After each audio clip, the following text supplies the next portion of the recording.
Well, it wasn't a pretty win, but look, those are the easy ones to get. Through adversity, the Saints battled, the Saints fought. In the second half, the Saints were able to hold on, winning at home, beating the Tennessee Titans 16-15. But man, do we have some things to talk about. These little demons living underneath my bed creeping. Know the real monster lives above them all sleeping. That subtle breathing in your closet every single evening. Thought you never see me again, looks can be deceiving. When they hear the sound of the drum, they'll be saying, oh Lord, here they come. Yeah, here we come. Welcome to the first episode of Grunt Talk Saints, where it's your boy Grunt, and I talk about the Saints. So I'm going to start with the stat line for Tennessee's game, all right? We're going to start with the stat line. We're going to run straight through it, and I'm going to go through everybody's stats because, look, a couple guys had some great games, but a lot of people didn't, all right? So the Saints, Derek Carr finishes 23 for 33 for 305 yards, touchdown, and an interception. That interception was horrible right before half, but it happens. That offensive line looked rough for him. He was on roller skates back there, always had an eye on the line.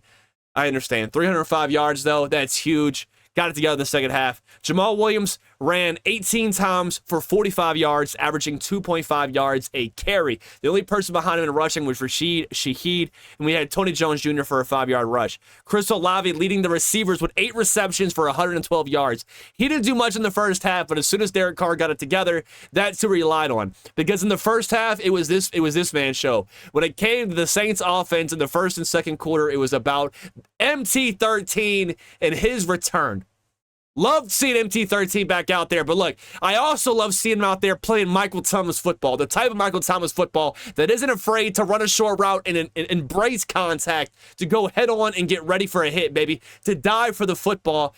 That's what he was out there doing. He was performing like he was confident. He wasn't playing scared football. He came out with 5 receptions for 61 yards. And my man Rashid Speed Shaheed coming out with 5 receptions for 89 yards, averaging, of course, leading receivers in average yards per reception, as always, with his 17 yards per catch and a touchdown. The offense had flashes. First half looked rough. Second half showed some flashes. They got to get it together. We're going to talk about that here shortly. And then on the defensive side of the ball, it's all about the interception we saw from Paulson Adebo, from Marshawn Lattimore and Marcus May, and it's about the 4 sacks. I mean, who was it? Demario Davis came through with 9 tackles. Marcus May with 5 tackles and interception. Werner with a half a sack. We had Cameron Jordan with a half a sack. Carl Granderson with a sack and a half. And we had my man Bryan Bresee, who had a half a sack. Really started to step up there. Love seeing more aggression from Bryan Bresee, but let's get into it. I understand that many people say that week 1 is a liar. You have to take week 1 with a grain of salt.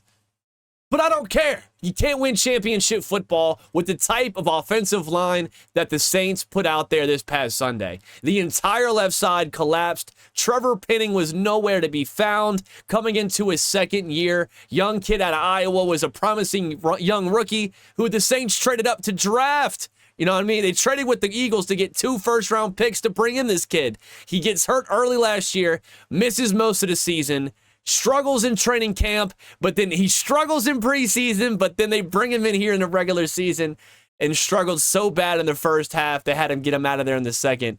It was tough. It was rough to see. Derek Carr got almost no time in the pocket. He looked panicked, and even on the plays where it looked like he had more time, he kind of just still had to have an extra eye on that offensive line. He was still eyeing the line, trying to look for any pressure coming his way, and that, of course, cost his very valuable seconds on the clock, which led to some questionable throws, an interception before half.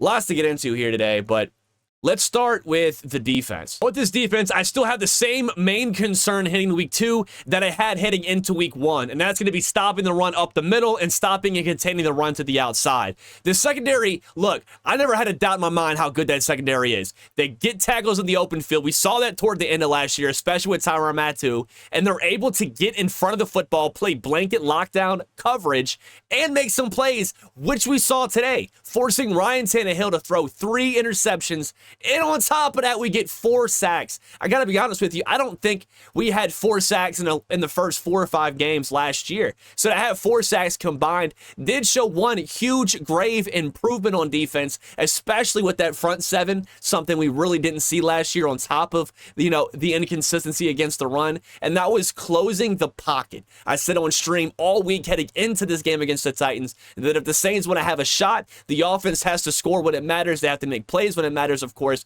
That defense, they don't worry me, but what has to happen with that defense, the true difference maker, is if you can swallow up that pocket of Ryan Tannehill, right? The Saints always struggle against mobile quarterbacks. Ryan Tannehill is not a mobile quarterback. So if we're able to at least contain Derrick Henry, if we could just keep him under 150 rushing yards, they can still get the win. They just have to feast on Ryan Tannehill. They have to get there in the backfield to him, and they have to make him pay. They have to make him force some passes. And on top of that, they have to do something with those forced passes. They did those things. Adebo, Lattimore, and May, all 3 stepping up. Lattimore, of course, had a lot of injuries last year. He played with a lot of tenacity this past Sunday.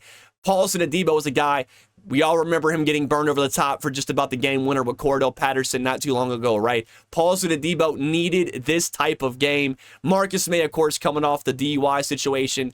It's a feel-good game for that entire defense. But then we have to talk about the offense, because it feels like over the last few years, the defense has really held this Saints offense in the game, right?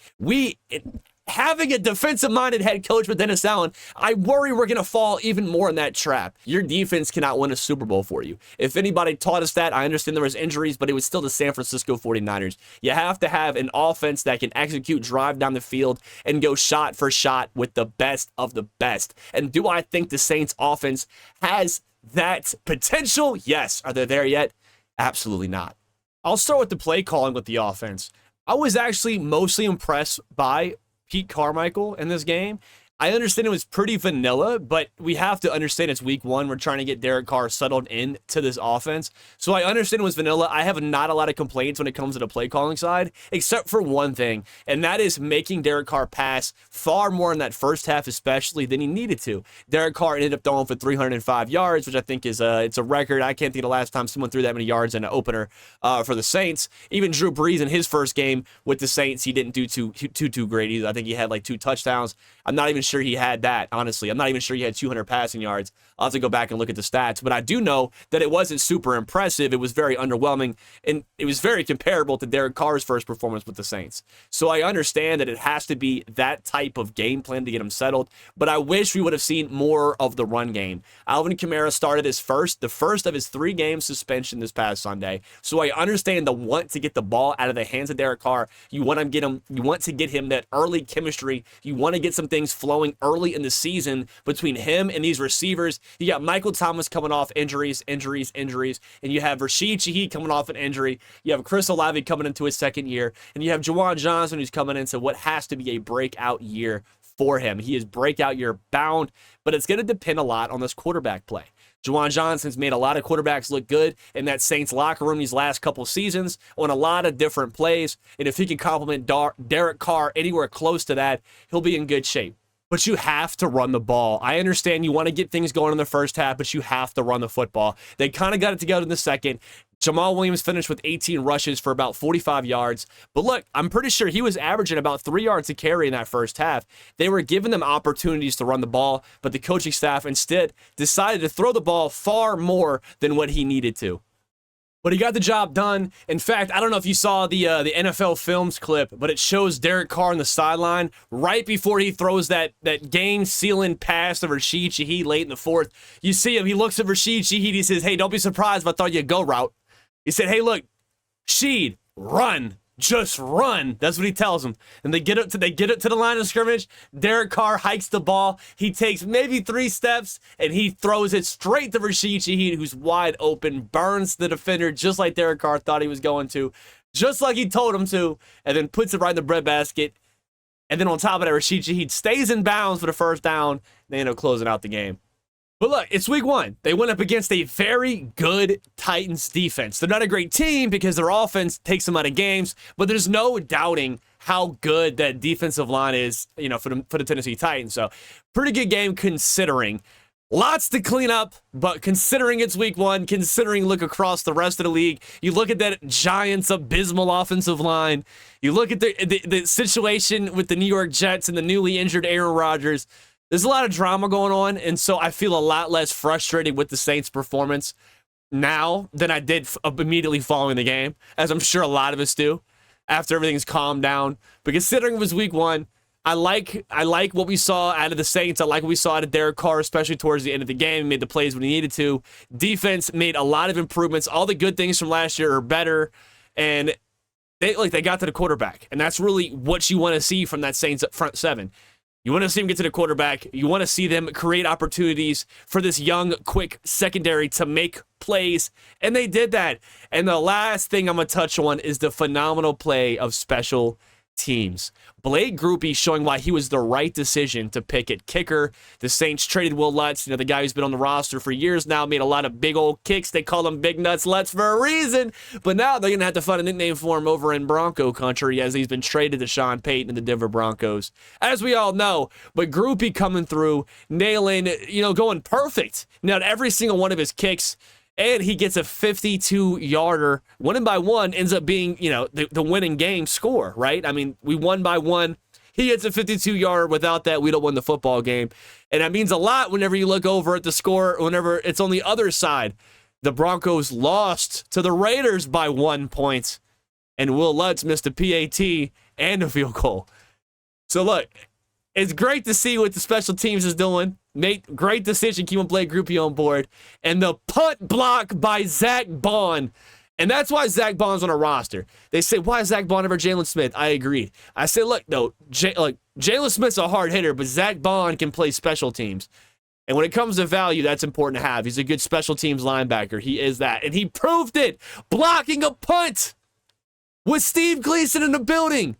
With Steve Gleason as the honorary team captain, with Drew Brees in the building, with the world watching, Zach Bond blocks a punt that just electrifies the stadium at the most opportune time. And I think that right after that, I think is where the Saints really started to put it together. Honestly, I mean, the energy felt across, and I was at home watching, and I still felt the electricity from the dome.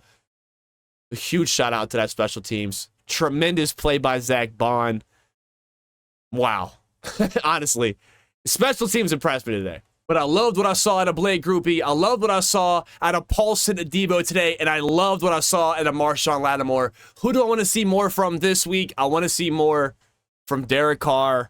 I got to see more from that offensive line. And most importantly, I got to see more from Trevor Penning. I got to see more from Trevor Penning. I think Trevor Penning he's on the cusp of no longer having a certified spot on this team anymore. I mean, that's how bad the performance has been.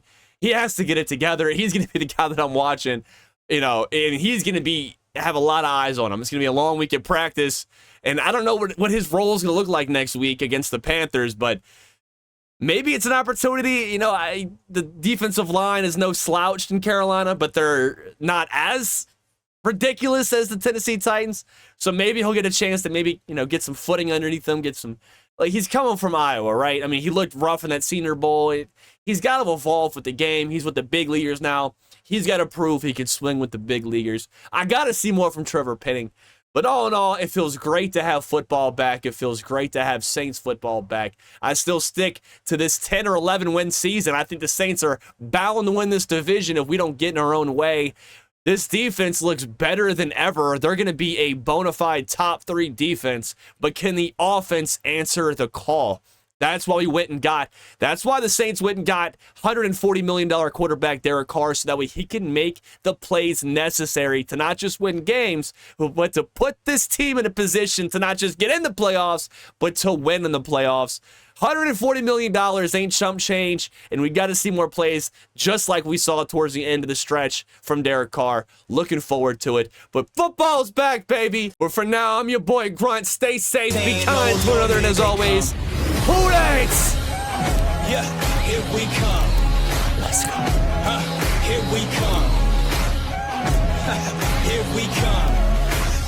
Here we come.